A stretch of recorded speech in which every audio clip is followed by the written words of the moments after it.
Selamat datang di Revival Church, Jakarta. Di bawah pengembalaan Pendeta Esra Soru, kita akan bersama belajar kebenaran firman Tuhan yang sejati. Sebelum lanjut, jangan lupa untuk like, subscribe, komen, dan nyalakan lonceng notifikasinya. Bila Anda diberkati, jangan ragu untuk share. Tuhan Yesus memberkati. Ya, shalom, salam sahabat ngobras. Ketemu lagi dengan saya, Yosua Yan, bersama Bapak Pendeta Esra Soru. Selamat siang Bapak Ibu Saudara. Mohon maaf, mungkin sedikit berbeda jadwalnya, agak maju. 28 Oktober, kita mulai jam 1 waktu Indonesia bagian Barat. Tidak lupa saya sampaikan salam buat sahabat ngobras dan seluruh pemuda Indonesia. Selamat Hari Sumpah Pemuda. Satu Indonesia. Berbahasa, berbangsa, kita satu. Karena perbedaan bukanlah sebuah kelemahan, perbedaan adalah sebuah kekuatan. Ketika kita menyatukan visi, nilai-nilai hidup kita bersama-sama, sebab itu melalui ngobras ini, saya sampaikan salam buat para pemuda Indonesia. Selamat Hari Sumpah Pemuda. Selamat siang, apa kabar Pak Esra? Ya, selamat siang, shalom, baik Pak Yos, salam juga buat semua. Kita masih lebih semangat Pak Esra, karena kita pemuda juga, dan kita masih muda, awet muda, forever young pokoknya Pak kita Pak. Forever young, I want to be forever young, gitu. Salam buat seluruh pemuda Indonesia. Nah, Pak Esra, sesuai judul yang kita sudah sampaikan kepada sahabat ngobras, hari ini kita bicara tentang sebutan nama-nama Allah atau nama Allah. Karena ada begitu banyak pertanyaan sampai saya tulis di clickbait kita hari ini, Pak. Tuhannya orang Kristen kok namanya banyak sih, gitu. Nah, ini luar biasa sekali, Pak. Karena Bapak Ibu, sahabat ngobras, saya menyambut Bapak Ibu Saudara yang sudah terkoneksi dengan kita di ngobras. Anda bisa tulis nama dan Anda dari mana, salam. Juga dari Bapak Pak David sudah langsung ini sahabat ngobras paling rajin dari New Zealand, juga nanti dari Amerika, dari Sydney, dari Sabah, semuanya kami sambut dengan sukacita. Saya ulang, hari ini kita berdiskusi tentang sebutan nama Allah. Kok Tuhannya orang Kristen namanya banyak? Pak Esra, sudah sejak lama nih umat Kristen di Indonesia itu menggunakan nama Allah. Baik dalam kehidupan sehari-hari maupun juga dalam semua ritual ibadah. Dan nggak ada yang masalah ini, Pak. Nah ini istilah-istilah teologi Kristen pun padahal seringkali dikaitkan dengan nama Allah. Misalnya Allah Tritunggal, Allah Bapa, Allah Putra, Allah Roh Kudus. Lalu Yesus Kristus adalah Allah dan istilah-istilah lainnya. Nggak cuma dengan itu secara Alkitab atau dalam ibadah. Tapi lagu-lagu pujian Kristen juga menggunakan kata Allah. Hormat bagi Allah Bapa, atau Allah kuasa melakukan segala perkara. Allahku dahsyat berkuasa seluruh bumi. Wah, pokoknya banyak menggunakan nama Allah. Bahkan di dalam Alkitab LAI maupun Lembaga Biblika Indonesia LBI juga digunakan kata Allah.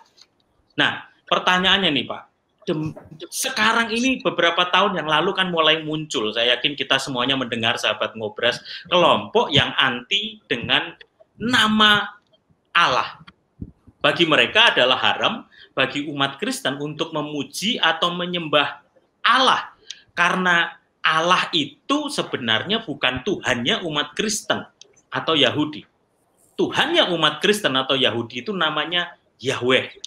Dan karena itu maka orang Kristen seharusnya memuji menyembah Yahweh dan bukan Allah. Nah, ini kan lucu. Bukan hanya ditentang oleh orang Muslim misalnya, tapi juga ditentang di kalangan kita sendiri gitu. Nah, Pak Esra, hari ini kita mau diskusikan ini. Satu topik yang hot, yang seru, saya yakin juga menjadi berkat buat setiap kita ini, terkait dengan nama Tuhan kita.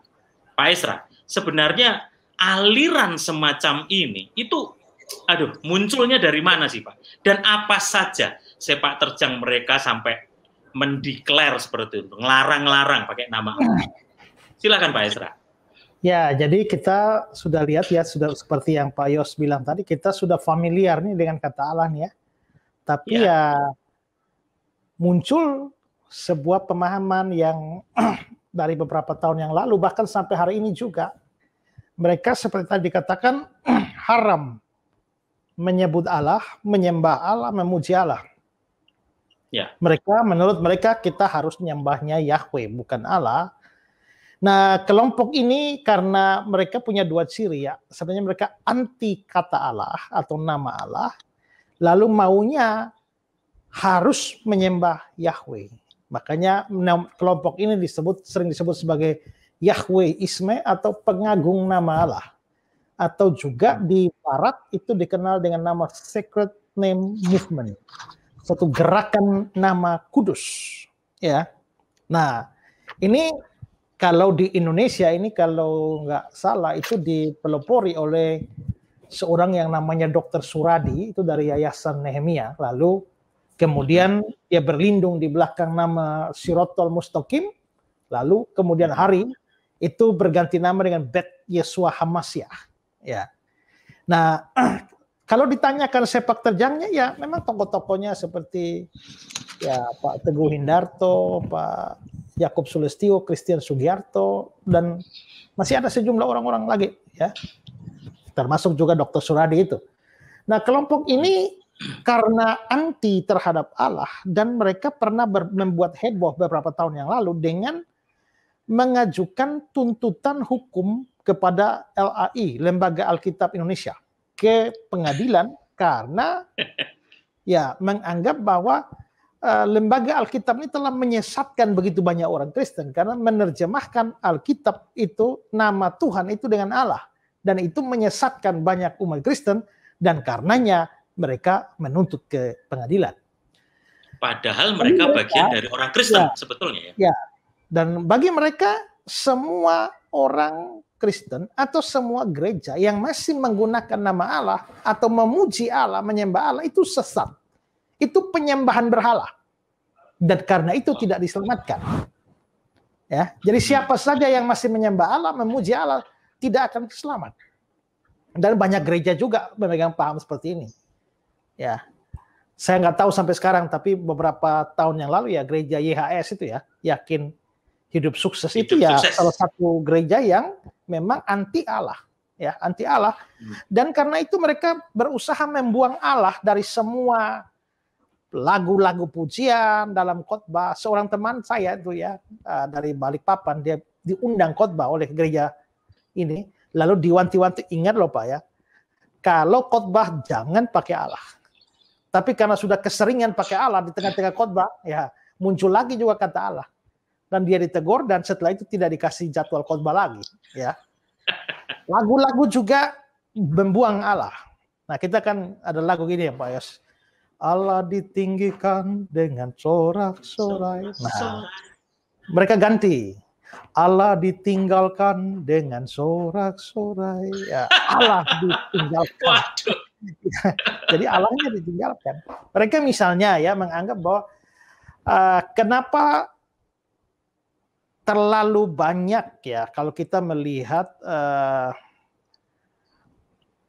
orang Islam misalnya ya, tahu-tahu muncul masjid di sana, muncul masjid di sini ya, pokoknya Islamisasi berkembang cukup pesat di Indonesia. Nah, kenapa? Itu ada salahnya orang Kristen juga.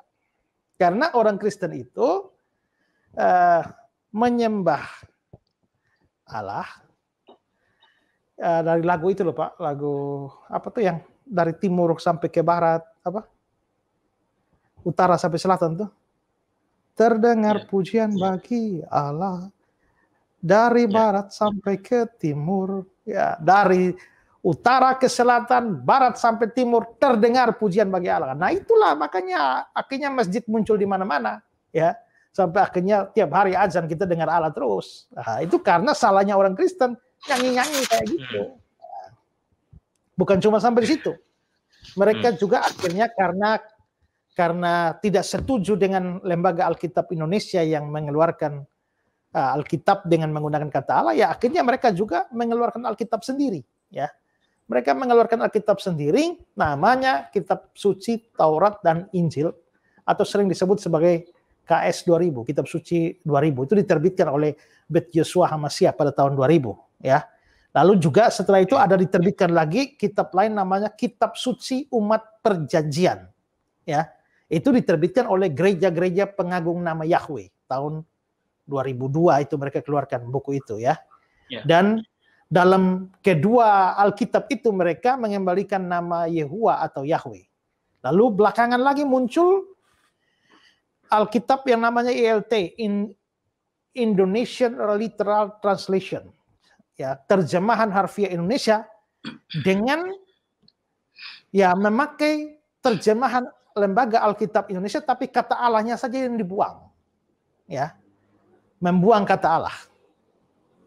Nah, karena itulah maka memang ini akhirnya cukup banyak orang juga terpengaruh dengan itu dan merasa bahwa orang Kristen mestinya tidak sembah Allah, ya. Nah, biasanya kalau mereka muncul, oh nggak boleh, ini mereka sering menyebutnya Bapak Yahweh, ya, Bapak Yahweh nggak bawa Allah, ya, tapi Bapak Yahweh, ya. Beberapa minggu yang lalu juga saya lihat di Ngobras juga ada orang yang postingkan hal seperti itu juga panjang lebar, mungkin karena mau protes, ya, di komen soal Allah itu, ya, itu kira-kira aliran itu seperti itu, sepertinya begitu, Pak. Ya. Nah, saya coba cuplik nih Pak, salah satunya ini Pak. Salah satu alasan mereka adalah Allah itu merupakan nama pribadi atau nama diri dari Tuhannya umat Islam. Nah, mereka banyak memberi referensi tentang itu, Pak. Ini saya cuplik satu, mohon penjelasan dari Pak Esra nih, Pak. Misalnya yang tadi Pak Esra sudah sebut Yakub Sulistyo. Dia menulis gini, Allah itu nama Tuhannya umat Islam. Buktinya umat Islam di Amerika jika sembahyang akan mengucapkan Allahu Akbar, bukan God Akbar. Allah dalam kekristenan apakah salah? Atau Allah dalam kekristenan. Nah, karenanya kalau orang Kristen menyembah Allah, itu sama dengan menyembah Tuhan lain. Nah, ini kan kebolak-balik nih. Apa pendapat Pak Esra tentang pendapat dari cuplikan Yakub Sulistyo ini, Pak? Ya, mereka memang sering memberikan banyak literatur bahwa Allah itu adalah sesembahannya atau Tuhannya orang Islam. Bahkan sejumlah literatur lain mengemukakan bahwa Allah itu sebenarnya adalah nama dewa kafir pra-Islam, ya, yang akhirnya diadopsi oleh Islam dalam penyembahan mereka. Nah, jadi entah itu mau Tuhannya orang Islam atau dewa kafir pra-Islam, ya pokoknya itu berarti bahwa bukan sesembahannya Kristen, bukan Tuhannya orang Kristen, bukan Tuhannya orang Yahudi. Makanya mengapa kita harus menyembah Allah? Nah, begini, kalau kita melihat literatur-literatur yang mereka berikan, sebenarnya satu hal yang kita harus sadari adalah bahwa kalau hanya bergantung pada literatur seperti itu, maka ada cukup banyak literatur yang lain yang jauh lebih qualified, yang standar, yang tidak menerjemahkan Allah itu sebagai nama diri. Nama diri ini sama seperti saya, ini nama dirinya Esra. Yang lagi ngomong sama saya ini nama dirinya Yosua. Ya. Nah, Allah itu nama dirinya Tuhannya orang Islam atau dewa kafir pra-Islam. Nah, jadi itu yang dimaksudkan dengan nama diri. Nah, tetapi tidak semua literatur itu menganggap bahwa memang Allah itu nama diri, ya. Mungkin saya menunjukkan sejumlah sumber yang lain. Misalnya ini ya, dari Encarta itu mengatakan bahwa Allah itu sebutan bahasa Arab untuk God. Allah menuju kepada God atau Allah yang sama yang disembah oleh orang Yahudi dan orang-orang Kristen. Ajaran pokok Islam adalah bahwa hanya ada satu Allah yang Maha Kuasa dan Maha Tahu. Allah ini menciptakan alam semesta. Kata bahasa Arab Allah artinya the God. Dan Allah ini dimengerti sebagai Allah yang menciptakan dunia, alam semesta, menopang. Itu berarti bahwa kata Arab Allah ini itu the God. Itu menunjuk pada yang menciptakan alam semesta itu. Sang pencipta alam semesta itulah yang disebut sebagai the God, Allah. Ya. Dalam ensiklopedia Britannica, dia bilang dari sudut ilmu asal kata, sebutan Allah mungkin merupakan suatu singkatan dari bahasa Arab al-ilah, the God. Ya. Lalu yang ini, Allah adalah kata standar bahasa Arab untuk God dan digunakan oleh orang-orang Kristen Arab maupun orang-orang Islam. Itu dari Britannica, ya. Dari Wikipedia. Kata ini digunakan oleh orang-orang yang berbicara dalam bahasa Arab dari semua iman Abrahimik termasuk Kristen Yahudi yang berhubungan dengan God. Ya, God. Dan masih banyak yang lain. Nah, kalau kita lihat itu ensiklopedia standar. Jadi kalau dikatakan bahwa Allah itu adalah milik Islam atau Tuhannya orang Islam, ya lalu ditunjukkan sejumlah literatur yang lain juga mengatakan itu adalah sebutan umum. Itu bukan nama diri, tapi itu the God. Ya. Nah, karena itu the God, itu berarti itu merupakan sebutan yang umum bagi sang pencipta alam semesta ini. Selain itu, Pak, ya, kata Allah itu sebenarnya adalah padanan katanya. Dalam bahasa Ibrani itu adalah Eloah. Dalam bahasa Ibrani, ya. Salah satu nama dari Alkitab berbahasa Ibrani untuk sang pencipta itu adalah Eloah, bentuk jamaknya Elohim. Ya. Nah, kalau misalnya kita lihat Ulangan 32 ya, ayat 15. Mungkin saya tunjukkan.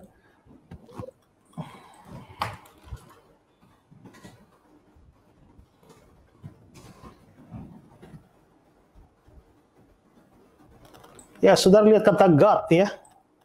Ya. Ya, kalau kata God ini kita lihat ini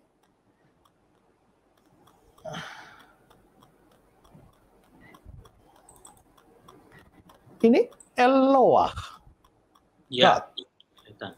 Ya. Jadi itu kalau Ulangan 32 ayat 15 itu kan dibilang jadi mungkin ntar ya.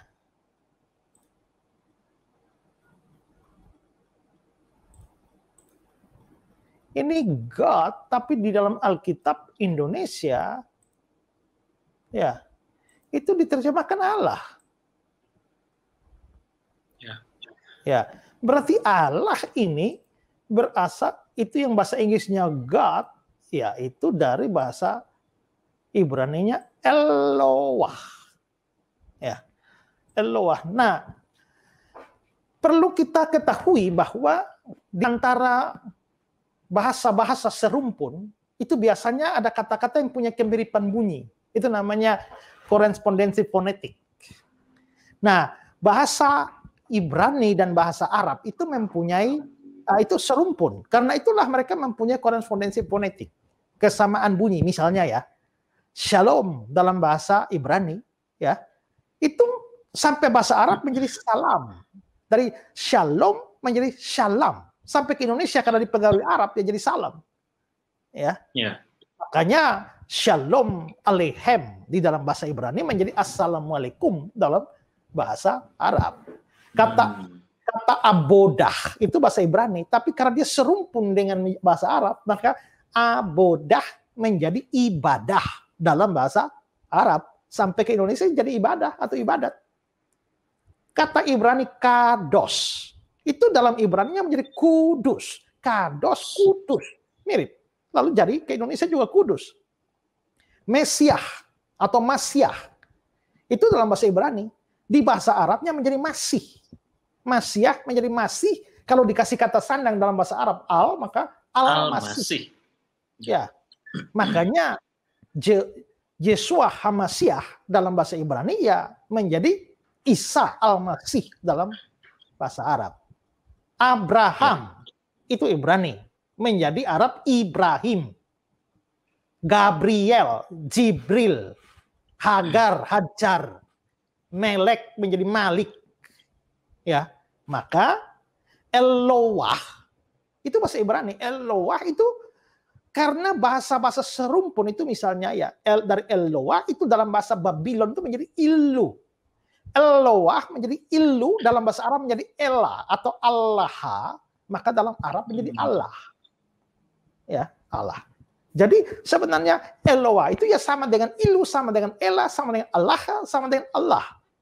Maka kita bisa melihat bahwa sebenarnya Allah itu sebenarnya adalah padanan kata Ibrani Eloah. Itu sama artinya dengan God bahasa Inggris, God bahasa Belanda, bahasa Jerman, Good bahasa Norwegia. Sama dengan Theos bahasa Yunani, Deus bahasa Portugis, Deo bahasa Latin, ya. Atau Hyang dalam bahasa Jawa kuno. Makanya kita pakai kan Pak sekarang nih. Coba.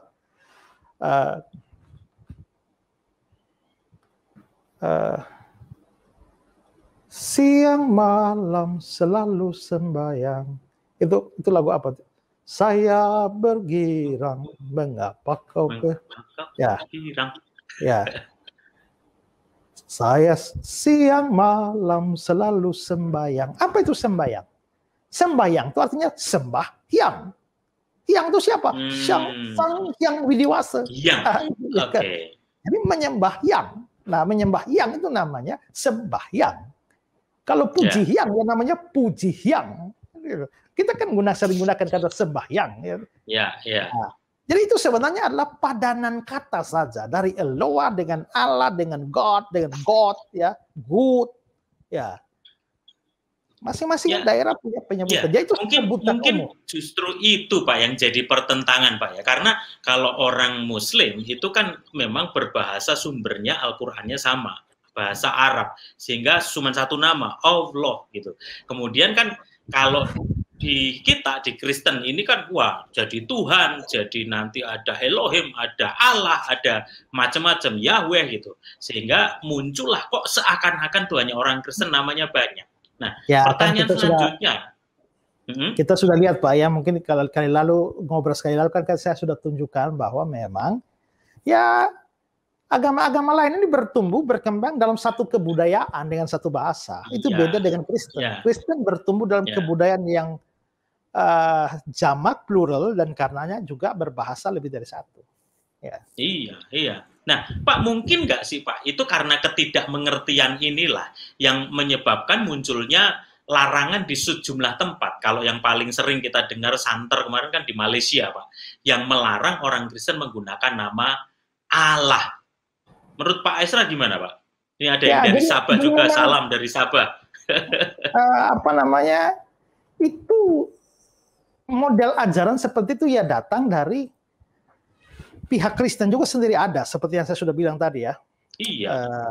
Tapi dari itu entah siapa mempengaruhi siapa saya nggak tahu. Pokoknya ada juga dari kalangan Islam itu yang akhirnya merasa bahwa Allah itu punya mereka.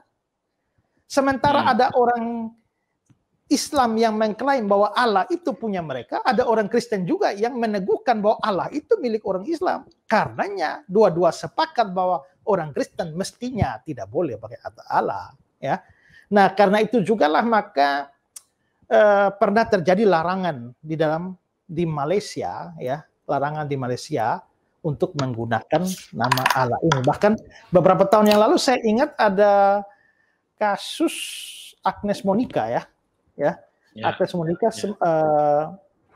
nyanyi itu lagu apa tuh? Allah mengerti, Allah peduli. Ya. Ini saya mungkin ada menunjukkan ini Pak ya. Ini beberapa kasus.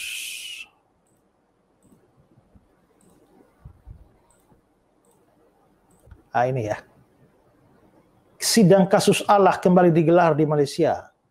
Perdana Menteri Malaysia tolak campur tangan Duta Vatikan terkait kata Allah. Ya, ini. Gereja dibom. Ya, gereja dibom akibat penggunaan nama Allah. Ya, bayangkan itu. Sampai dibom hanya karena menggunakan kata Allah. Nama Allah, ya. Nama Allah. Bahkan saya sendiri pernah ada adik tingkat saya sekolah teologi itu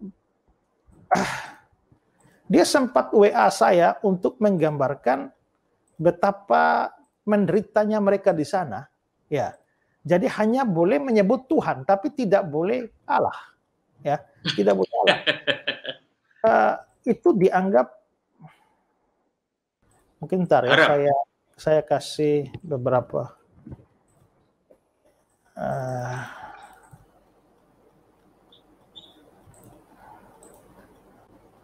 Ya, ini pernah saya dapat WA dari seorang adik tingkat saya. Saya tunjukkan dulu ya.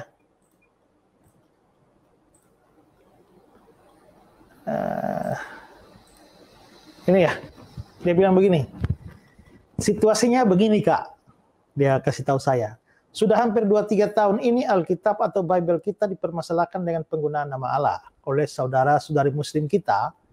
Mereka mengklaim bahwa nama Allah itu hanya milik sah dan satu-satunya Tuhan mereka. Dengan keadaan seperti ini, banyak orang Kristen di sini merasa sangat ketakutan. Bahkan tidak sedikit gereja mulai menukar lagu-lagu yang ada sebutan penggunaan nama Allah diganti dengan Tuhan, Engkau, Dia. Salah satu contohnya, Allah itu baik menjadi Tuhan itu baik, atau Engkau itu baik, atau Dia itu baik. Nah, jadi pokoknya Allah diganti dengan Dia, Engkau, dan lain sebagainya. Nah, jadi memang ya muncul model seperti itu, tetapi nah sementara itu di kalangan Kristen pun ada sejumlah orang yang mempunyai pandangan sejenis. Tapi ini kan sebenarnya salah ini ya. Karena apa? Itu yang saya sudah pernah singgung sebelumnya. Allah itu bahasa Arab, bukan bahasa Islam. Allah itu milik Arab, milik bersama, bukan milik Islam. Hanya karena Islam lahir di Arab, lalu seolah-olah bahasa Arabnya milik ini. Tidak. Kalau di Indonesia kita dengar orang nama Abdullah itu pasti Islam, ya. Tapi kalau Yohanes itu pasti Kristen. Kita begitu ya. Nah, Abdullah itu pasti Islam. Tapi di Arab itu orang Abdullah itu juga bisa Kristen. Karena itu kan Abdullah itu adalah Abdi. Abdi itu kan hamba. Hamba Abdullah, hamba Allah, hamba Tuhan. Ya. Jadi orang Abdullah itu artinya hamba Allah, hamba Tuhan. Orang Kristen pun nama Abdullah. Ya. Nah, jadi itu milik bersama. Nah, masalahnya adalah mereka mengklaim bahwa Arab itu adalah punya Islam. Padahal saya coba berikan beberapa sumber ini ya. Coba saya kutip dari Pak Bambang Nursena. Dia bilang begini, istilah Allah dipakai sebagai sebutan bagi Khalik langit dan bumi oleh orang-orang Kristen Arab di wilayah Syria. Hal ini dibuktikan dari sejumlah inskripsi Arab pra-Islam yang semuanya ternyata berasal dari lingkungan Kristen. Jadi orang Kristen itu sebelum Islam ada itu sudah pakai Allah. Ya. Lalu juga Heuken. Sebelum masa Muhammad, kata Allah sudah dipakai dalam bahasa Arab untuk pencipta alam semesta yang terlalu jauh atau tinggi untuk disembah, dimintai perhatian. Orang Kristen keturunan Arab pada waktu itu pun mulai memakai sebutan Allah untuk Tuhan. Nah, lalu Heuken bilang, mengingat sejarah terjemahan kitab suci dalam bahasa Arab, peraturan beberapa negara bagian Malaysia yang melarang orang Kristen menggunakan kata-kata Arab seperti Nabi, Allah, itu tidak adil. Sebab kata-kata itu sudah digunakan sebelum zaman Nabi Muhammad oleh orang Kristen bangsa Arab. Jadi Kristen bangsa Arab itu sudah pakai lebih dulu. Bagaimana sekarang tahu-tahu jadi punya Islam. Kalau mau pakai aturan siapa pakai duluan, berarti kita dong yang harus pakai lebih dulu dong. Islam nggak boleh pakai. Kan kita yang pakai duluan. Nah, iya. Nah, tadi Pak Esra mengutip nih tentang, mengutip tentang masa pra-Islam gitu, tentang tadi nama berhala gitu Pak ya. Pak, ini seandainya, sekali lagi, seandainya ini juga cuman pengandaian gitu ya. Kalau nama Allah itu memang adalah sebuah nama berhala pada masa pra-Islam, apakah kita salah kalau menggunakan nama tersebut untuk menjadi sebutan bagi Tuhan kita? Kan itu kata gitu. Ya, jadi diberi tekanan seandainya ya. Tapi kan tadi kita sudah lihat bahwa Allah itu sebutan umum. Tapi ya ada beberapa literatur juga yang menghubungkan itu dewa air lah, dewa bulan lah. Makanya ada sejumlah orang seperti, saya lupa yang namanya. Dia bilang karena dewa bulan itulah makanya kata-katanya dia bahwa itu di masjid itu ada lambang bulan itu ya. Tapi benar Bulan atau tidak bintang. saya nggak tahu lah ya. Tapi seandainya benar Allah itu ada hubungan dengan kekafiran, apakah kita boleh memakainya?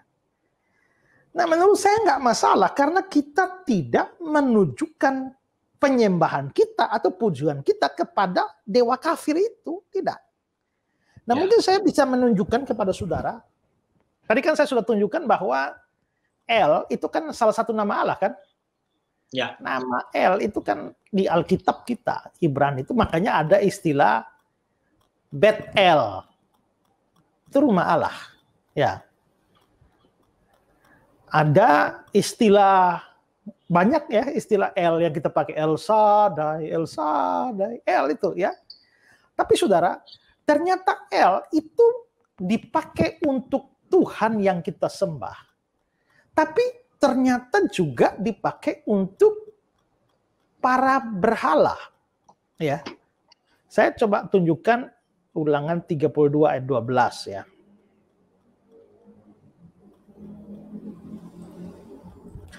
Ulangan 32 ayat 12.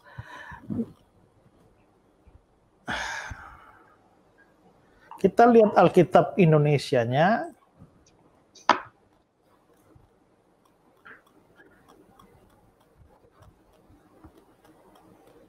Ya.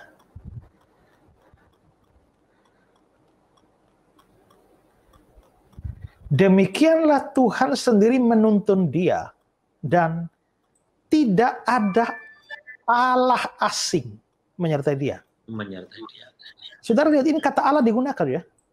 Tapi Allah asing. Kalau kita lihat Allah asing kata Ibraninya ya. Ini God, ini. Kelihatan Pak?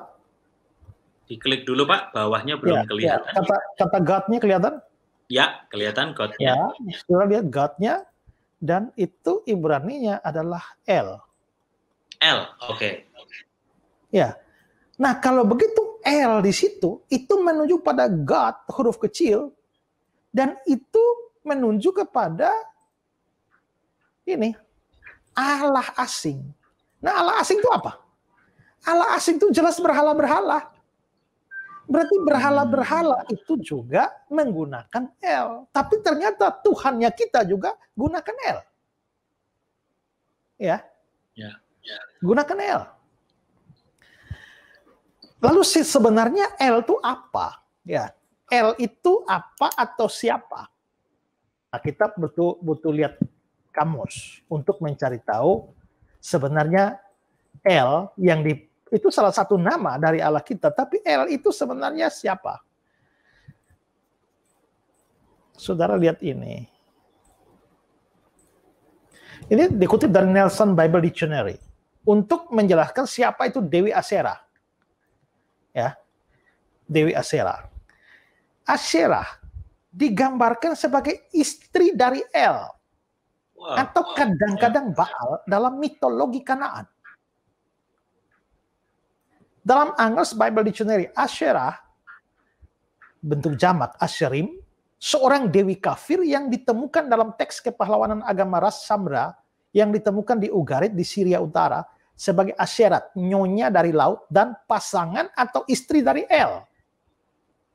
Tapi Asyerah hanyalah salah satu dari manifestasi dewi kepala atau dewi utama dari Asia Barat yang sekarang dianggap sebagai istri, dulu sebagai saudari dari dewa Kanaan utama El.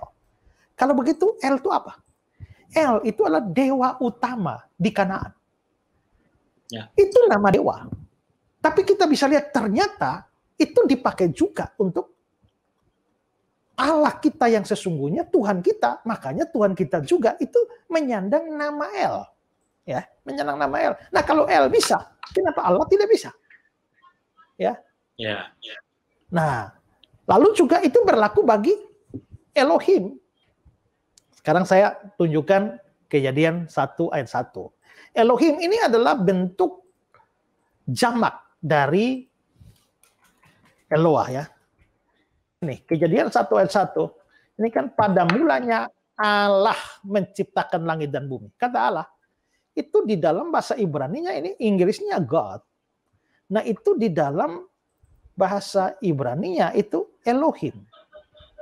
Ya, Elohim. Pada mulanya Allah, Elohim. Berarti Elohim itu nama Allah kita. Ya. Ya. Elohim itu nama Tuhan kita. Tapi ternyata Elohim juga bisa digunakan untuk dewa kafir.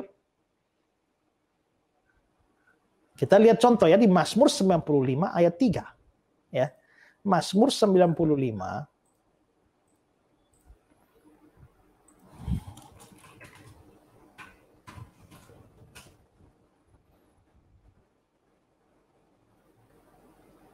ya. Saudara lihat ini, saya kasih Indonesia dulu. Sebab Tuhan adalah Allah yang besar dan Raja yang besar mengatasi segala Allah. Ini saudara lihat Allahnya ditulis dalam huruf kecil loh, A-nya. Ya. Nah ini dalam Inggris itu kata gods. Nah kalau kita lihat di dalam Ibrani-nya itu gunakan Elohim. Tapi ini all gods, segala Allah, ya. Segala Allah. Ini segala Allah ini bukan Allah sungguh-sungguh nih. Ini Allah, ini berhala-berhala. Ya. Itu berarti berhala-berhala itu juga diberi nama Elohim. Kasus yang sama nanti muncul dalam Mazmur 96 ayat 45 ya. Keluaran 12 ayat 12. Sama juga dengan Theos. Kalau kita melihat Yohanes 1 ayat 1. Yohanes 1 ayat 1 berbahasa Yunani ya. Kan Perjanjian Baru berbahasa Yunani. Yohanes 1 ayat 1. Sorry.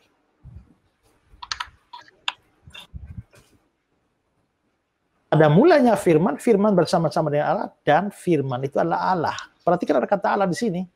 Ya. Ini bahasa Inggrisnya menggunakan kata God.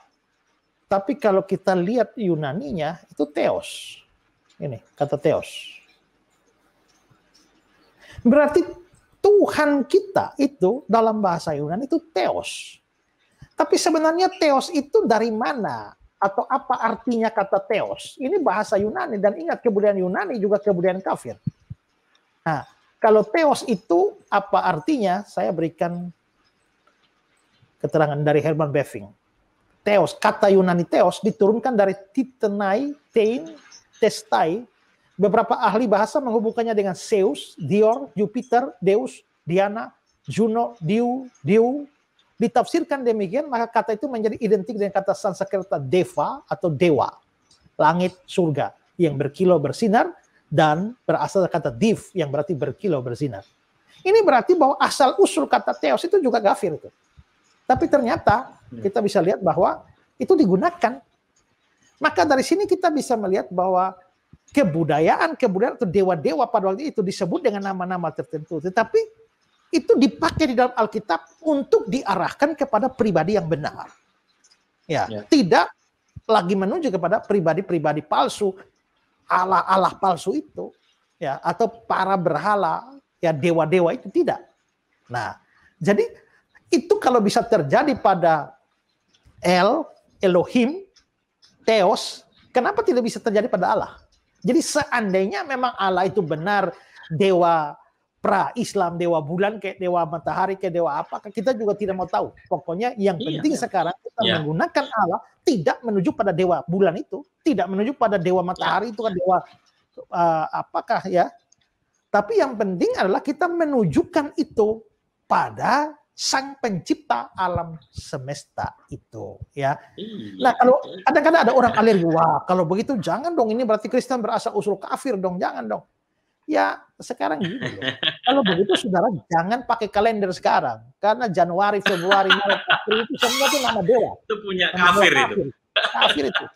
Ya. Jadi jangan persoalkan hanya istilah, tapi maknanya, kontennya. Makanya saya bilang orang Kristen itu biasa mengadopsi terminologi atau istilah tertentu, tapi isinya, kontennya itu sudah berubah. Jangankan dengan yang lain, Yahudi saja misalnya. Kita mengadopsi istilah Paskah. Ya, Paskah itu istilahnya Yahudi merujuk pada peristiwa mereka keluar dari Mesir. Tapi orang Kristen merayakan Paskah kan tidak ada urusan dengan keluar dari Mesir. Kita nggak pernah di Mesir. Nah, tapi kita Paskahnya kita berikan isi baru, yaitu soal kebangkitan Kristus. Pentakosta itu istilah Yahudi. Ya, Pentakosta itu bukan hari turunnya Roh Kudus, bukan. Pentakosta itu hari panen. Hari syukur panen, hari syukur turunnya 10 hukum. Tapi karena pas hari Pentakosta, Roh Kudus turun, maka orang Kristen adopsi istilah Pentakosta, ya, lalu isinya diganti sebagai hari Pentakosta, bukan lagi hari panen. Nah, jadi yang diperlukan kontennya, isinya, tujuannya, bukan istilah. Jadi tidak peduli mau Allah tuh, kalau seandainya Allah tuh benar nama dewa kafir atau apapun, kan kita nggak menyembah dewa kafir. Gitu ya. Ya, so what gitu. Ya, gitu loh. Nah. Ini jadi kan seringkali dalam penyebutan terhadap nama Sang Pencipta nih Pak, itu digunakan nama-nama yang berbeda. Nah, apalagi di Alkitab kita kan juga kadang ketemu kemudian nama-nama dalam membicarakan kata Allah itu kan misalnya ada Allah, ada Tuhan, ada Yahweh. Nah, di acara Ngobras kali ini Pak, ngobrol Alkitab santai. Ini sebuah pembelajaran yang luar biasa sekali kan tentang Allah kita gitu ya. Sebenarnya apa sih Pak beda kata antara Allah dan Tuhan dan juga Yahweh supaya sahabat Ngobras ngerti nih secara dasarnya Allah, Tuhan, Yahweh. Apa itu Pak bedanya Pak? Allah itu lebih merujuk kepada dalam tanda petik ya, jenis makhluknya. Ya, saya kasih tanda petik artinya tidak boleh dipahami secara lurus seperti itu. Sama seperti saya, ini jenis makhluknya ini manusia. Pak Yosua ini jenisnya manusia. Gabriel atau Jibril itu jenis makhluknya itu adalah malaikat. Malaikat, ya. Ya, gitu. Nah, Sang Pencipta itu jenis makhluknya itu adalah Allah. Ya. Jadi Allah itu dari mana dasarnya? Karena nanti kita bisa lihat bahwa penggunaan kata Allah di dalam Alkitab itu dikontraskan dengan manusia. Allah bukanlah manusia sehingga ia bla bla bla bla bla, ya kan? Allah bukan manusia, manusia bukan Allah. Nah, manusia itu kan jenis makhluknya, dikontraskan dengan Allah. Berarti Allah itu memang jenis makhluknya. Dalam bahasa Ibrani-nya ya, dari bisa El, Eloah, Elohim itu. Tapi Tuhan, ya kalau dalam bahasa Yunani-nya Theos, itu diterjemahkan Allah. Tapi kalau Tuhan itu merujuk kepada jabatannya. Ya. Bukan jenis makhluknya, jabatannya. Bahasa Ibrani-nya Adonai. Ya, bahasa Yunani-nya Kurios. Nah, sekarang saya itu jenisnya manusia. Tapi jabatan saya bukan manusia. Jabatan saya ini pendeta misalnya. Ya.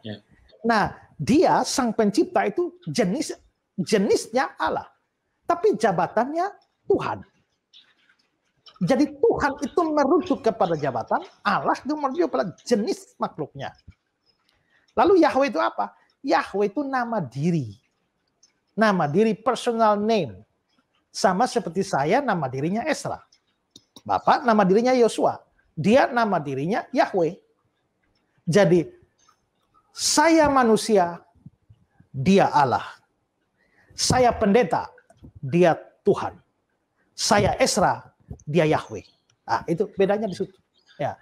Nah, hanya memang dalam penggunaan hari-hari kita seringkali sudah dipakai bolak-balik. Ya, kadang-kadang Tuhan, kadang-kadang Allah, ada juga menyebut ya. Ya, tidak ada soal sih menyebut, tapi kalau kita mau bahas arti sebenarnya ya begitulah artinya. Ya, gitu. Ya, sahabat Ngobras supaya kita juga menangkap jelas sekali apa yang disampaikan Pak Esra, penyebutan kata Allah itu jenis makhluknya dalam tanda petik gitu ya.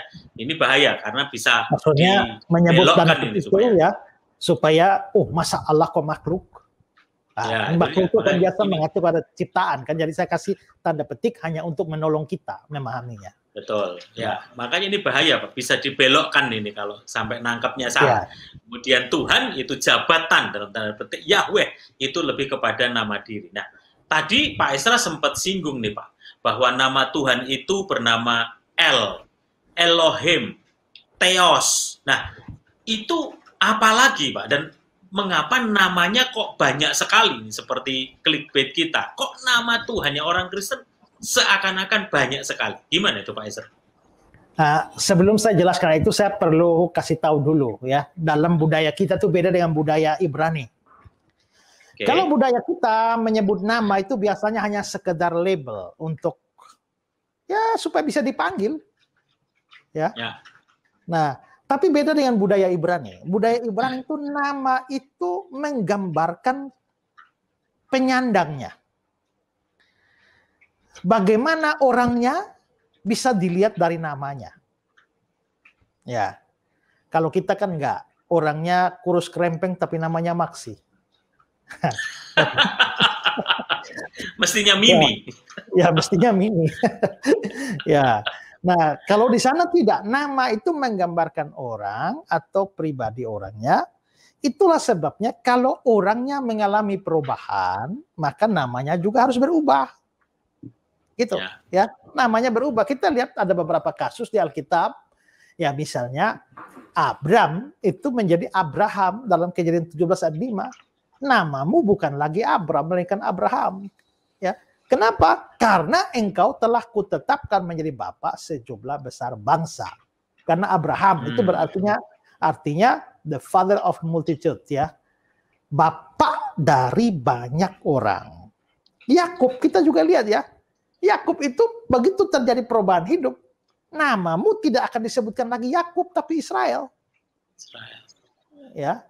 Begitu juga kita melihat Yohanes 1 ayat 42 itu ya. Engkau Simon anak Yohanes, engkau akan dinamakan Kefas.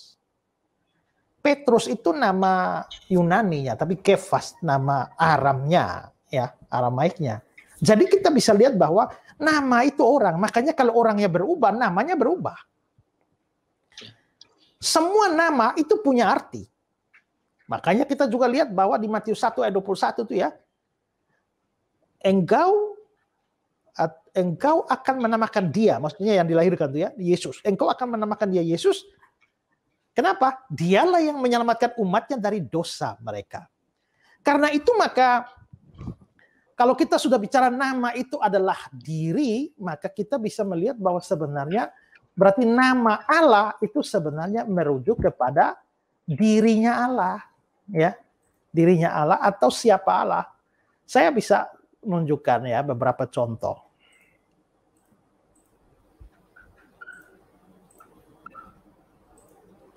Ya, ini ya, Mazmur 119. Namanya kudus dan dahsyat.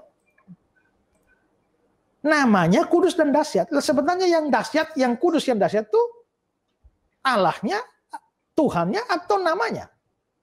Allahnya. Ya, pribadinya Allahnya, tapi bahasanya namanya kudus dan dahsyat. Ya. Mazmur 22, kiranya nama Allah Yakub membentengi engkau. Yang membentengi engkau ini Allah atau nama Allah? Ya Allah dong. Tapi ditulis nama Allah.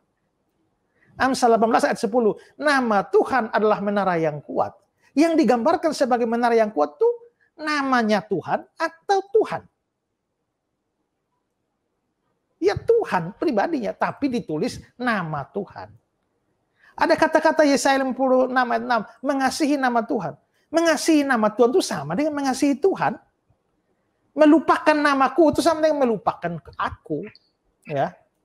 Memanggil nama Tuhan itu sama dengan memanggil Tuhan. Serukanlah namanya itu sama artinya berseru kepada Tuhan. Berarti nama itu diri. Karena nama itu diri makanya jangan kamu menyebut nama Tuhan dengan sembarangan, kan begitu kan? Karena menyebut nama Tuhan dengan sembarangan itu namanya tidak menghormati orangnya. Nah, sekarang kalau kita memahami begitu, maka kita bisa lihat bahwa kalau begitu nama-nama Allah itu untuk menggambarkan pribadi Allah atau menggambarkan sifat Allah. Nah, karena sifat Allah itu ada banyak, maka butuh banyak nama untuk menggambarkan sifat-sifat itu. Ya. Atau dengan kata lain, Allah itu digambarkan dengan begitu banyak nama, sehingga dari nama itu kita bisa mempelajari, mengenal dia seperti apa. Misalnya L, kan pakai L. Kata L itu ya tadi saya sudah singgung ya, dari kata il, itu artinya yang pertama, the first. Nah, kalau dia yang pertama berarti dia Tuhan dong. Ya, atau dia Tuhan dong. Dan artinya adalah dia kuat. Kalau begitu, dengan menggunakan nama L itu memperkenalkan kepada kita bahwa Sang Pencipta itu adalah dalam tanda petik orang yang kuat. Ya. Lalu digunakan juga Eloah, bentuk jamaknya Elohim. Eloah, Elohim itu masih punya akar kata yang sama dengan El, yang artinya kuat dan perkasa, tapi itu lebih merujuk kepada dia sebagai objek dari rasa takut kita. Berarti kita harus takut pada dia. Nah, kalau kita takut pada dia, itu digambarkan lewat Eloah atau Elohim.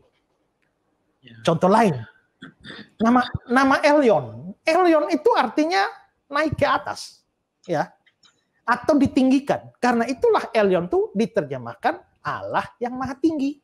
Maka dengan menyebut Elyon, kita jadi sadar, oh dia tuh maha tinggi. Dia juga disebut El Shaddai. El Shaddai itu dari kata Shaddad, yang artinya kuat, berkuasa, memiliki semua kuasa di surga dan di bumi. Makanya El Shaddai itu diterjemahkan Allah Maha Kuasa. El Shaddai, Allah Maha Kuasa. Berarti dengan sebutan El Shaddai kita tahu dia Maha Kuasa. Sebutan El Gibor kita tahu Gibor itu artinya pahlawan yang menang dalam peperangan. Maka El Gibor itu artinya diterjemahkan Allah yang perkasa. Ya. Adonai itu artinya Tuhan, pemilik. Berarti dia pemilik hidup kita. Ya. Dan masih banyak yang lain. Kalau begitu, dengan banyaknya nama Allah, kita jadi kenal sifat-sifat. Oh, dia kuat, dia tinggi, dia maha kuasa, dia sebagai pahlawan yang menang. Wah, banyak-banyak. Maka nama Allah yang banyak membuat kita kenal dia lebih baik. Berarti sebenarnya Allah mewahyukan dirinya atau memperkenalkan dirinya kepada manusia lewat namanya yang banyak itu. Itu sebabnya kenapa nama Tuhannya orang Kristen kok banyak. Gitu. Nah, jadi sahabat Ngobras, ini sebuah penjelasan yang menyingkapkan kita, karena seringkali kita keburu komen tanpa mengerti ada gap budaya. Kenapa muncul hal seperti itu, namanya seakan banyak. Karena ada gap budaya. Ibrani itu berbeda dengan kita gitu ya, jadi membawa sifat namanya, dan itu menjadi sebuah pengenalan yang luar biasa bagi orang Yahudi. Nah, sekarang gini Pak Ezra, tadi kan Bapak sudah nyebutin tuh nama-namanya sudah banyak banget dan itu umum didengar oleh orang Kristen, kita baca Alkitab juga muncul. Kira-kira nih Pak, adakah nama-nama dari Tuhan kita yang mungkin ada tapi jarang didengar atau diketahui orang Kristen? Ada lagi nggak Pak? Ada, ya itu tidak familiar. Kalau ya El Shaddai ya karena ada lagu kan El Shaddai, oh kita semua ada El Shaddai. Terkenal ya. Sudah. Nah, terkenal ya Elohim. Pokoknya yang penting jadi lagu terkenal lah. Tapi sejumlah nama itu ya karena nggak dilagukan, terus hanya bisa diketahui dalam bahasa aslinya, ya maka jarang diketahui.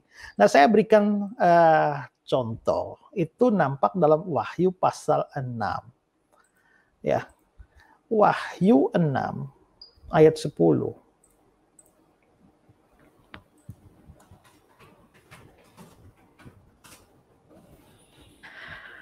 Nah,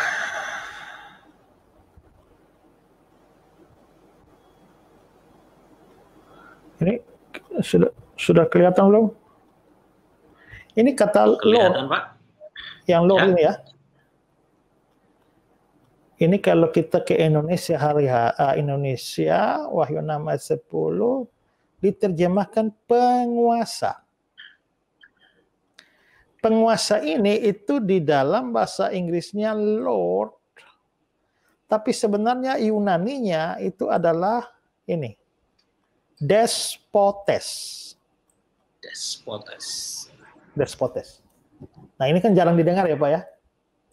Ya. Kalau Elohim El Shaddai dengar, tapi ini despotes artinya penguasa atau master ya. NIV menerjemahkannya sebagai sovereign yang berdaulat, sovereign Lord, Tuhan yang berdaulat. Itu despotes. Ya.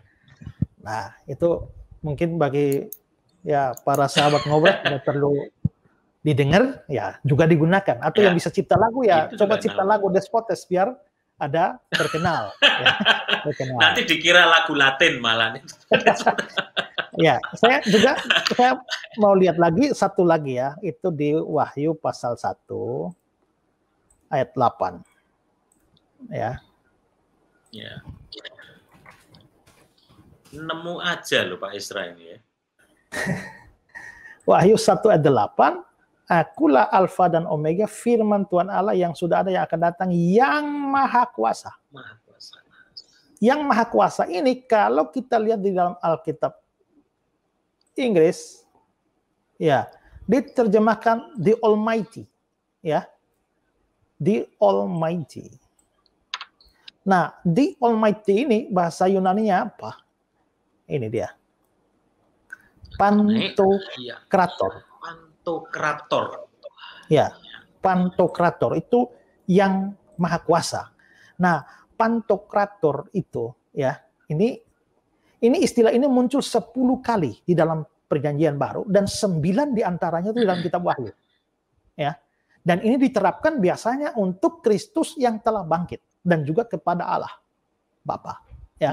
Nah, artinya yang maha kuasa. Jadi kalau Pak Yos tanya, ya adakah 2 nama yang jarang didengar, yaitu despotes dan pantokrator. Pantokrator. Nah, ya silakan yang mau bikin lagu, silakan bikin lagu biar istilahnya nama ini menjadi terkenal. Pasti ngehits gitu ya. Ya.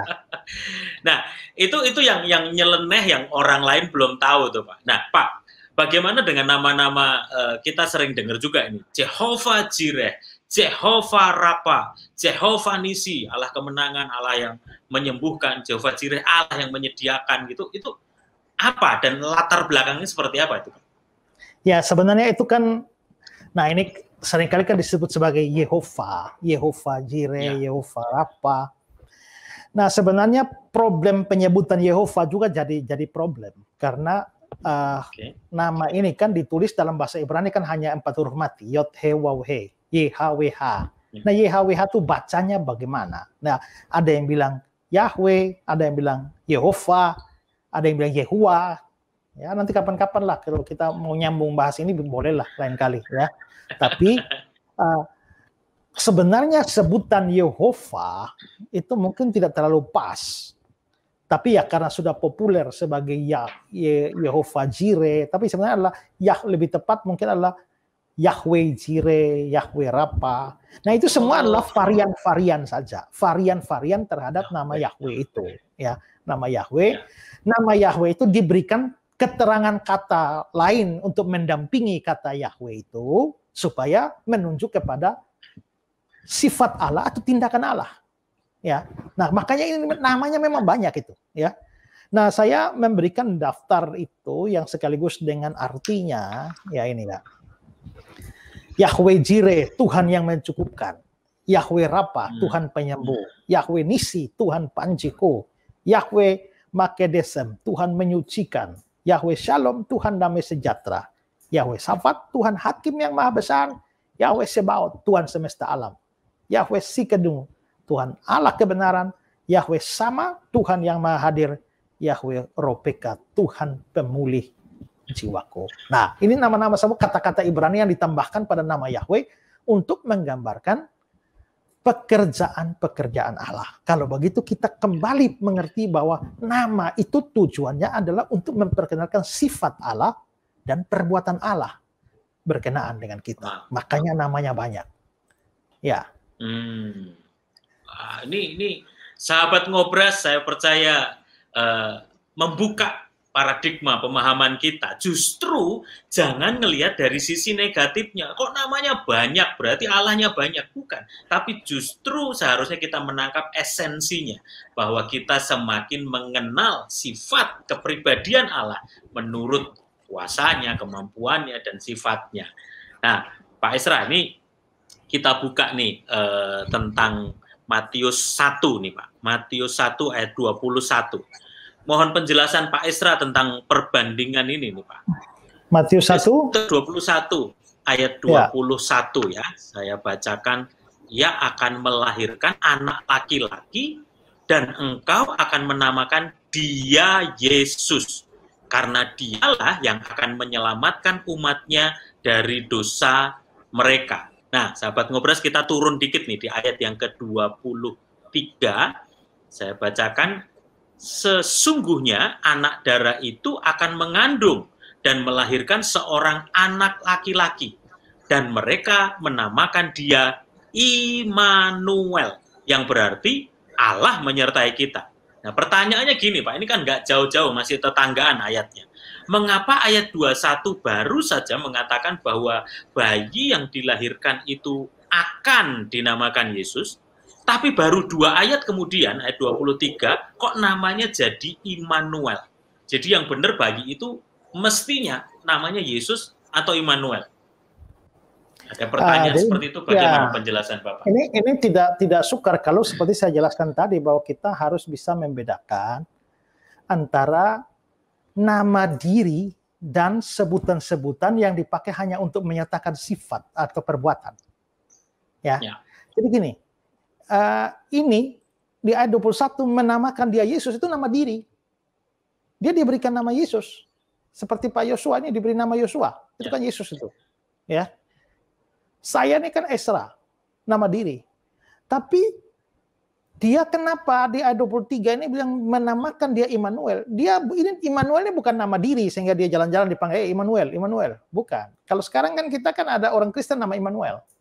Kita menjadikan Immanuel itu menjadi nama diri, ya kan? Immanuel Hutagalung gitu, atau ya Immanuel Panjaitan. Nah, itu kan dijadikan Immanuel menjadi nama diri. Tapi sebenarnya di situ Immanuel itu bukan nama diri, itu sebutan Allah menyertai kita kan. Justru itu menyatakan siapa dia kan.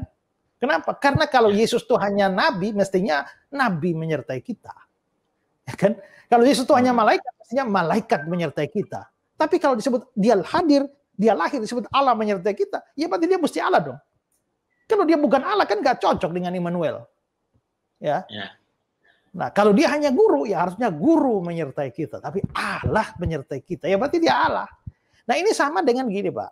Di Yesaya pasal 9, ayat yang ke-5. Ya. Seorang anak telah lahir untuk kita, seorang putra diberikan untuk kita, lambang pemerintahan atas bawahnya, namanya disebutkan orang. Penasihat ajaib,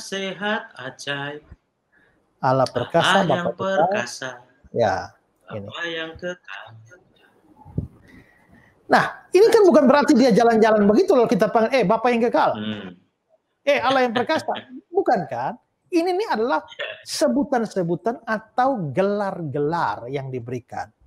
Nah, ini sama kayak orang tanya, itu orang petinju itu yang benar namanya siapa ya? Si leher beton atau Mike Tyson? Sama saja ya, itu nama dirinya Mike Tyson, tapi dia punya gelar itu si leher beton untuk menggambarkan lehernya itu keras kayak beton. Nah, jadi namanya Yesus atau Immanuel, nama dirinya Yesus, tapi dia disebut Immanuel, gitu aja. Ya, jadi terjawab. Jadi semua pengenalan kita akan nama-nama Allah itu membuka setiap pemahaman kita lebih lagi melalui Ngobras. Ini luar biasa sekali Pak Esra. Kalau ngobrol Alkitab santai sama Pak Esra udah sejam ternyata. Bahkan ini yang datang, yang mengunjungi dan komen sampai dari Rusia, sampai dari ada mana lagi tadi, banyak sekali Pak menyampaikan salam buat kita. Maju terus kita mengenal firman Tuhan, mengenal Alkitab, dan melalui Ngobras kiranya menjadi berkat buat Bapak, Ibu, Saudara, sahabat Ngobras dimanapun Anda berada. Pak, pertanyaan terakhir nih Pak, kita tutup ini Pak. Nggak Ya. berasa udah sejam ini. Dengan nama Tuhan yang begitu banyak seperti ini, Pak. Sebetulnya apa manfaatnya semua itu bagi orang Kristen? Apakah malah tidak membingungkan kita ketika kita berdoa? Jadi bagaimana nasihat menutup Bapak mengenai hal ini? Kalau ditanya manfaat, tadi kan saya sudah singgung bahwa nama yang banyak itu menggambarkan sifat-sifat dan perbuatan-perbuatan dari Tuhan. Jadi dengan kata lain, dengan nama yang banyak itu kita diberi kesempatan untuk mengenal Tuhan kita tuh dengan lebih dalam. Kalau hanya punya satu nama, ya mengenalnya sedikit. Tapi kalau punya nama yang banyak, berarti mengenal Tuhan. Dan itu menunjukkan bahwa Allah kita tuh besar. Allah kita tuh Allahu Akbar. Ya, makanya untuk mengenal Dia itu membutuhkan satu nama saja tidak cukup untuk menggambarkan sifatnya. Karena itulah punya banyak nama. Dengan banyak nama kita kenal. Terus mau berdoa bagaimana? Kok jadi bingung ya? Nah, ya sebenarnya sih doa itu nggak perlu bingung-bingung lah. Yang penting kamu tahu pasti bahwa tujuanmu ke sana kepada Dia Sang Pencipta dalam nama Yesus. Ya, nggak perlu bingung-bingung. Tapi seandainya kita bisa mempelajari ini, arti nama-nama ini, memang kan bagus kalau kita menyapa Dia sesuai dengan makna namanya. Ya, makna nama itu kan bagus. Sekarang saya coba tunjukkan itu tadi ya.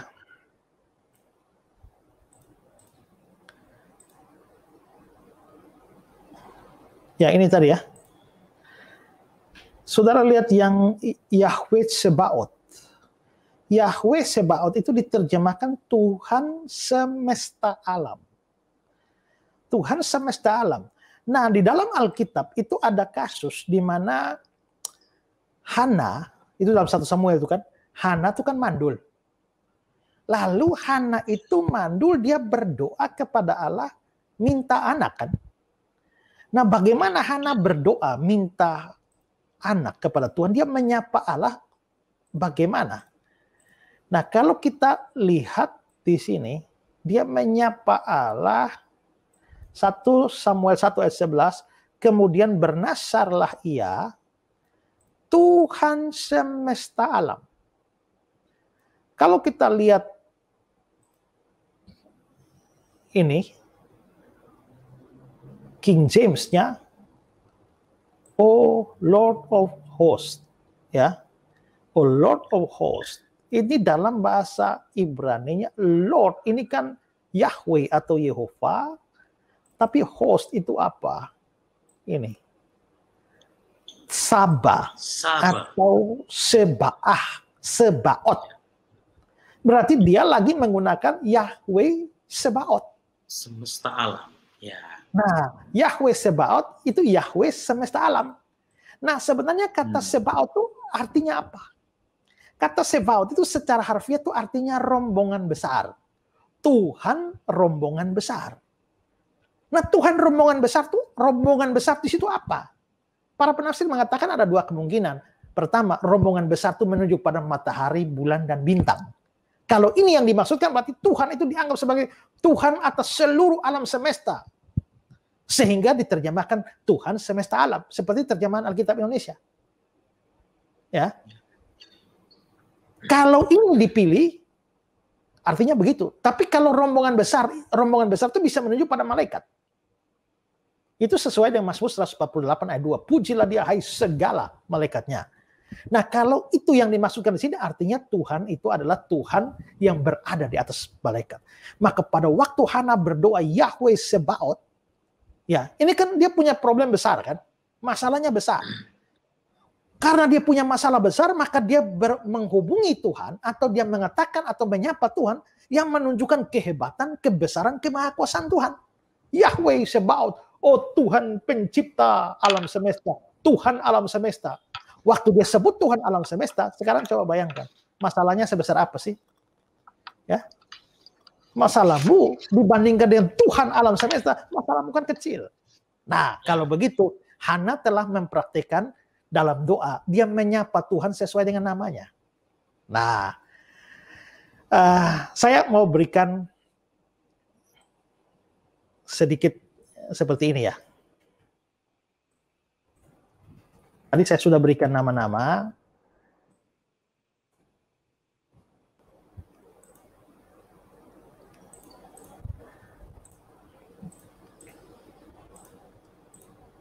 Gini. Kalau kita sedang mau meninggikan dia, ada bagusnya kita menyapanya dengan sebutan Elyon. Karena Elyon itu kan artinya yang tertinggi. Mau meninggikan dia pakai Elyon. Kalau kita mau menyembah dia, ada bagusnya kita menyapanya dengan sebutan Elohim. Karena dia itu adalah objek dari rasa takut kita. Kalau kita membutuhkan pertolongan dalam situasi yang sulit, kita bisa menyapanya dengan El Shaddai. Karena El Shaddai itu artinya Allah yang Maha Kuasa, kan? Kalau kita berada dalam ancaman musuh, kita dapat meminta pertolongan dari El Gibor. Karena El Gibor itu artinya pahlawan yang menang terhadap musuh. Kalau kita sedang galau dan butuh ketenangan, kita dapat menyapanya dengan Yahweh Shalom. Karena Yahweh damai sejahtera. Kalau kita sedang sakit dan butuh kesembuhan, kita dapat memanggilnya Yahweh Rafa. Karena Allah penyembuh. Kalau kita dalam krisis ekonomi, kita dapat meminta pertolongannya sebagai Yahweh Jireh, yaitu Allah yang mencukupkan. Nah, kan gitu, enak. Jadi kita kalau tahu nama-nama, arti nama-nama itu, datanglah kepada dia sesuai dengan namanya. Itu membuat justru doa kita jauh lebih mantap. Jadi tidak usah bingung. Ya. Wow, luar biasa sekali. Sahabat Ngobras, saya percaya kita semua diberkati melalui penjelasan yang begitu detail, begitu rinci. Jangan ada kebingungan tentang kok nama orang Tuhan, orang Kristen namanya banyak. Tapi lihat positifnya, karena ini penting sekali. Di dalam kita membaca Alkitab, ada gap budaya, ada gap waktu. Dan khususnya kita melihat gap budaya, kita tidak bisa memaksakan pemahaman dengan budaya kita, lalu dipaksakan ke dalam budaya pada saat penulisan dan pada saat peristiwa itu terjadi. Ini penting sekali. Saya percaya sahabat Ngobras melalui acara Ngobrol Alkitab Santai sangat membuka wawasan kita supaya dalam kita membaca Alkitab sebagai sumber kebenaran yang sesungguhnya, kita punya pemahaman yang benar dalam menafsirkan. Wow, puji nama Tuhan. Terima kasih Pak Ezra. Seru banget nih kalau ngomong tentang nama-nama Tuhan, karena itu isu yang cukup ramai sekali, Pak, sampai ada di Malaysia juga di beberapa gereja. Sepertinya jadi membuat kebingungan bagi jemaat, bagi umat Kristen. Jadi yang benar yang mana? Sebab itu ikuti Ngobras, Ngobrol Alkitab Santai, supaya kita diperlengkapi dan kita mengenal, mengetahui Tuhan lebih lagi melalui kebenaran firman Tuhan. Puji nama Tuhan. Wow, banyak juga yang japri Pak Ezra ke saya, ke dalam komen. Kapan nih bisa ketemu, jumpa darat, seminar atau pengajaran sama Pak Ezra? Terus doakan kami, saudara. Terus doakan supaya di Jakarta nanti kita bisa ketemu, kita ngobrol, kita belajar Alkitab secara live bersama Bapak Pendeta Ezra Soru. Puji nama Tuhan. Terima kasih atas waktunya, Pak Ezra. Ya, tadi saya lihat ada juga yang hadir dari Manokwari. Ya. Ya, info aja bahwa tanggal 2 sampai tanggal 5 Desember itu saya ada di Manokwari. Ya. Ada acara seminar sehari yang dari Manokwari boleh datang, boleh gabung di sana. Gereja apa itu saya nggak hafal namanya, tapi nanti bisa dipublikasikan. Akan diinfo.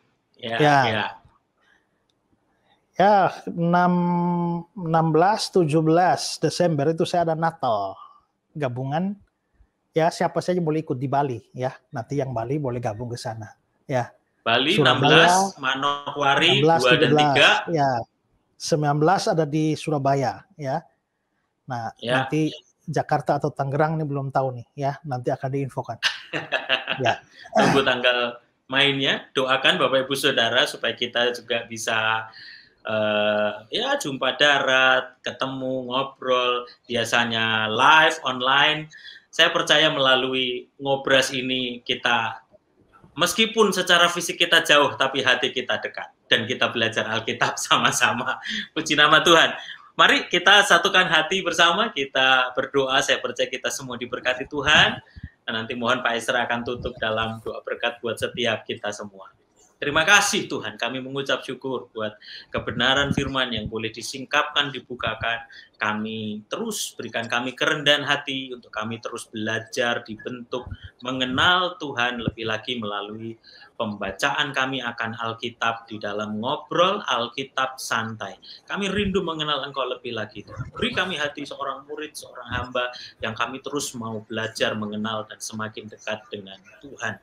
Terima kasih, Engkau berkati juga setiap sahabat Ngobras dimanapun mereka berada, di dalam negeri, di luar negeri, di pulau-pulau, di kota-kota, di desa-desa. Berkat Tuhan mengalir senantiasa atas sahabat Ngobras, dan kiranya melalui program ini, melalui acara ini, boleh memberkati, dan kami semakin mengenal Tuhan lebih lagi. Terima kasih Tuhan, kami mengucap syukur. Berkati juga Pak Esra sebagai saluran berkat buat setiap kami. Kau pakai hidupnya, keluarganya, berkati Tuhan, pelayanannya, sehingga melalui hidupnya Tuhan, semakin banyak orang mengenal Engkau melalui setiap pelayanannya. Terima kasih Tuhan, terima kasih. Kami mengucap syukur, kami mengangkat tangan kami siap menerima berkat dari hamba-Mu. Silahkan Pak Esra naikkan doa berkat. Untuk semua anak Tuhan yang hadir dalam acara ini, arahkan hatimu dan terimalah berkatnya, anugerah dari Tuhan Yesus Kristus, kasih sayang dari Allah Bapa, penghiburan dan kekuatan dari Roh Kudus menyertai saudara sekalian dari sekarang ini sampai selama-lamanya. Amin. Amin. Puji nama Tuhan. Terima kasih Pak Esra atas waktunya. Ya, terima kasih. Salam damai sejahtera buat sahabat Ngobras dimanapun Anda berada. Selamat Hari Sumpah Pemuda 28 Oktober. Tuhan Yesus memberkati. Shalom. Shalom.